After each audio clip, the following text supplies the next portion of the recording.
와라! 자, 오늘은 전국에 있는 대학교 입시 재수생들을 위한 그런 영상을 한번 찍어보려고 합니다. 저도 재수를 했었고요. 대학교 입학을 할 때. 갑자기 그 얘기를 하니까 눈물이 나오네요. 아무튼 제가 뭐 인생을 길게 산 건 아니지만 무언가를 굉장히 성취하려고 노력을 하고 도전하고 노력하시는 분들은 인생을 살다 보면 굉장히 많은 실패와 아픔을 겪습니다. 그리고 꼭 내가 도전하지 않은 분야에 대해서도 가정적인 문제든 금전적인 문제든 실패를 겪게 돼요. 그리고 일반적으로 사람이 가장 먼저 제일 먼저 그 실패의 아픔을, 실패의 현실을 마주하는 것이 바로 재수입니다.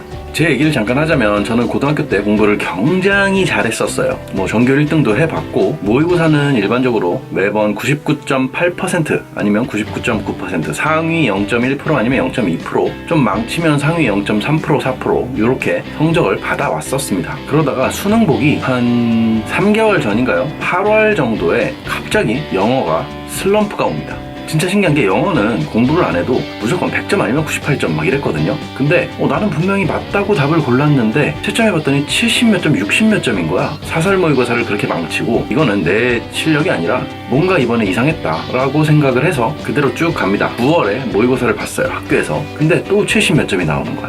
큰일 났죠. 이때부터 영어를 미친듯이 보수공사를 시작합니다. 대체 뭐가 잘못됐지? 난 다 해석이 됐는데 또 어떤 거는 또 해석이 안 돼요. 갑자기 해석이 왜 안 되지? 그렇게 영어를 막 보수공사를 하다 보니까 이번에는 또 수학이 떨어져. 수학을 또 막 보수공사를 하다 보니까 이번엔 또 국어가 떨어져. 아무튼 이렇게 격동에 8, 9, 10, 11월을 보내고 수능을 쳤어요. 결과는 어땠냐? 그 당시에 수리 영역이 굉장히 쉬웠던 걸로 기억을 합니다. 근데 제가 그 당시에 영어 다 맞았었고 국어 3점짜리 하나 틀려가지고 97점인가? 이렇게 나왔었어요. 그리고 사탐은 4과목 중에 일반적으로 3과목만 들어가죠. 만점, 하나 틀렸어요. 근데 여기서 수리가 4점짜리 3개가 연속으로 딱딱딱 나간 겁니다. 이 당시에 이게 어떤 시험이었냐면 평상시에 70점대, 1등급 컷이 92점인 경우에 70점대 봤던 친구들도 92점, 88점 막 이렇게 봤던 그런 시험이었어요. 거기서 제가 딱 88점을 받아버린 거지.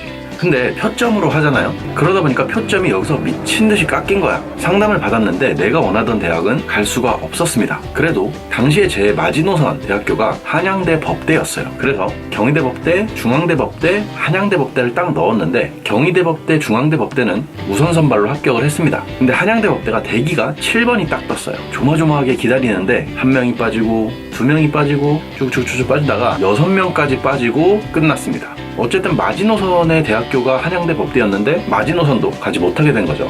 그래서 울며 겨자 먹기로 중앙대 법대에 일단 입학을 했는데 못 다니겠는 거예요. 그래서 OT를 다녀오고 나서 바로 입학 취소 신청을 합니다. 그리고 나서 강남대성 재수종합반에 등록을 했습니다. 여기서부터 현타가 오는 거죠. 인생에서 처음 느끼는 외로움, 인생에서 처음 느끼는 패배감, 실패감, 친구들과의 비교. 왜냐면 초등학교, 중학교, 고등학교까지는 항상 소속이 있었어요. 내가 뭐 독고다이로 뛴다고 하더라도 항상 나의 소속은 초등학생, 중학생, 고등학생이라는 소속이 있다가 내가 소속되어 있는 곳이 아무데도 없다라는 이 감정은 그야말로 갓 20살이 된 애기애기한 어린 새싹에게는 견디기가 굉장히 힘듭니다. 물론 지금 보는 입장에서는 너무 별게 아니긴 하지만 당시에는 너무 힘들어요. 친구들은 서울대, 연대, 고대 웬만하면 다 이런 데를 갔습니다. 나만 못 간 거야. 나랑 비슷하게 하던 친구들은 다 갔는데 걔네들은 막 대학교 들어간다고 신나있고 어쨌든 재수학원에 가서 책장을 딱 넘기는데 처음 넘긴 게 수학 문제집이었어요.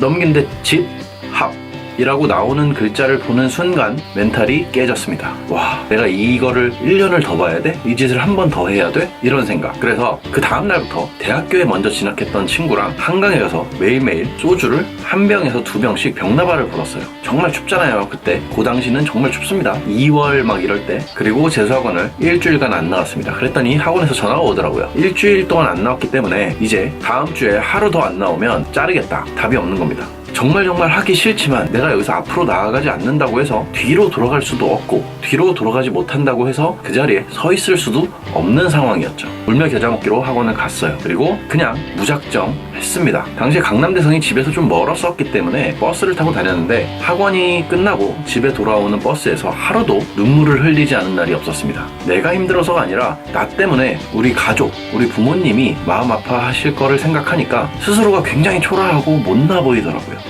아무튼 독하게 했습니다. 뭐 그 내용은 어떤 식으로 공부했고 어떤 방식으로 해야 되는지에 대해서는 나중에 다시 좀 자세히 말씀을 드리고, 아무튼 그렇게 해서 그 다음 수능에서 영어 100점, 수학 100점, 국어 98점, 사탐을 조금 망쳤었어요. 점수는 기억이 안 나는데 1등급, 2등급, 2등급인가? 이렇게 나왔었습니다. 그러니까 111, 122 이렇게 나온 거죠. 근데 이때 웃긴 게 뭐냐면 이게 표점제였으면 좋았는데 마침 그 해가 또 등급제로 바뀐 해였어요. 상담을 받았는데 고대법대는 불가능하다라는 이야기를 듣고 다른 학과로 그냥 지원을 했는데 합격은 했습니다. 근데 나중에 뚜껑 따보니까 고대법대든 고대경영이든 남는 점수였어요.